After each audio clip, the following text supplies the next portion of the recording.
À la une de l'actualité, c'est le président Abdel Fattah el-Sisi qui a tenu aujourd'hui une réunion avec le général de corps d'armée Mohamed Abbas Helmi, commandant de l'armée de l'air, le général Amir Sayed Ahmed, conseiller du président de la République pour l'urbanisme, et le colonel pilote Baha'eddin Al-Ghanem, directeur du projet Avenir de l'Égypte. La réunion a porté sur le suivi des derniers développements du projet national Avenir de l'Égypte pour la production agricole dans le cadre du géant projet nouveau Delta pour reconquérir une superficie totale de 2,2 millions de faidans.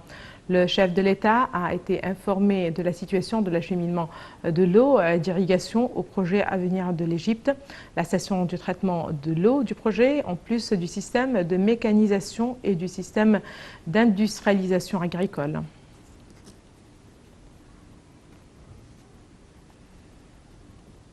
Le Premier ministre égyptien, Dr Moustapha Madbouli, a présidé aujourd'hui la réunion hebdomadaire du cabinet ministériel. Au début de la réunion, le chef du gouvernement a évoqué la visite importante effectuée par le président Sisi dans la capitale française pour participer à la conférence internationale de Paris sur la Libye. Le chef du gouvernement a rendu hommage au message important adressé par le président Sisi lors de son discours à la conférence, notamment le soutien de l'Égypte au peuple et aux institutions de la Libye. Dr Madbouli a également évoqué la participation du président Sisi à la célébration du 75e anniversaire de la fondation de l'UNESCO. Au cours de la réunion, le Premier ministre a également suivi les derniers développements concernant les récentes inondations qui ont eu lieu dans le gouvernorat d'Assouan.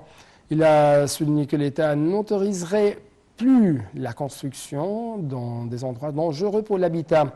Le Premier ministre a par ailleurs mis l'accent sur la nécessité d'appliquer la décision du Haut Comité chargé de la gestion de la crise du coronavirus concernant l'interdiction des entrées des employés à toutes les institutions gouvernementales sans un pass sanitaire qui prouve la vaccination ou même sans présenter un test PCR négatif chaque semaine.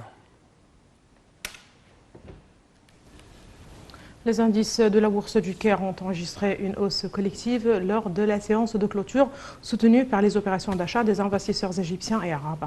L'indice principal, le JC30, a augmenté de 0,35% au niveau de 11 453 points. L'indice de l'EJX70 a gagné 0,7%, tandis que le JX100 a atteint 2 992,56 points.